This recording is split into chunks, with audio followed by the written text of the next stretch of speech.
ทางที่ดีนะประเทศไทยนี่ก็อย่าสุรนหลายวุ่นปกป้องพระองค์ของพวกเจ้านะเจ้าชีวิตของพวกเจ้านะ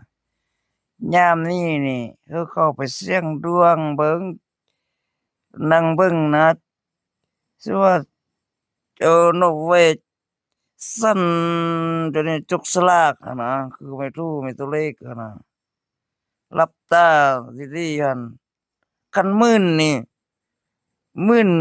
จะจับตัวเลขได้ไรคันคือเดี๋ยวนี้เขาปีนตัวเลขขึ้นเทิงหั่นเจ้ามื่นตาเบิ่งเทื่อเฮ็ดติอันตาน้อย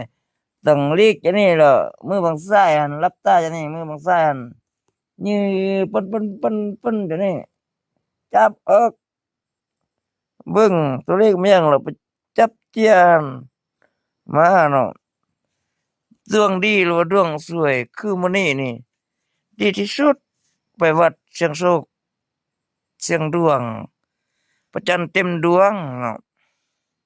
เอิ้นพระจันทร์วันเพ็ญดวงจันทร์พระจันทร์เต็มดวงก็มื้อนี้เสี่ยงดวงเสี่ยงโชคชะตาอันนั้นเสี่ยงดวงเสี่ยงชะตาฟ้าจะลิขิตจะได้ชีวิตเจ้าสิสั้นชีวิตเจ้าสิยาวอัน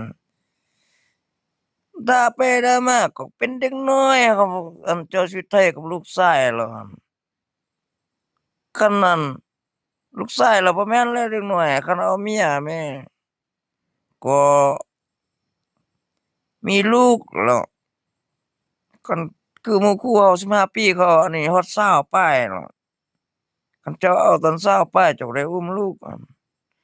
คันว่านอกจากผู้หญิงบ่รังเกียจ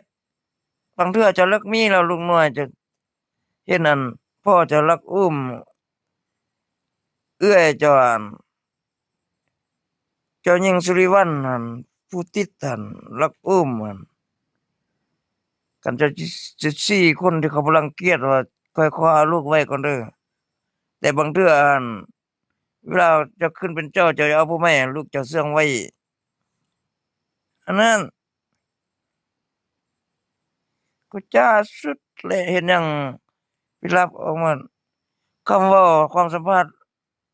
ออกมาบ่มีคันเจ้าชีวิตบ่โง่น่ะโง่กว่าควายจึงเป็นงัวเป็นพญางัวแล้วควายนี่โง่แต่พวกเจ้ายังว่าพี่รวยเพราะควายทอง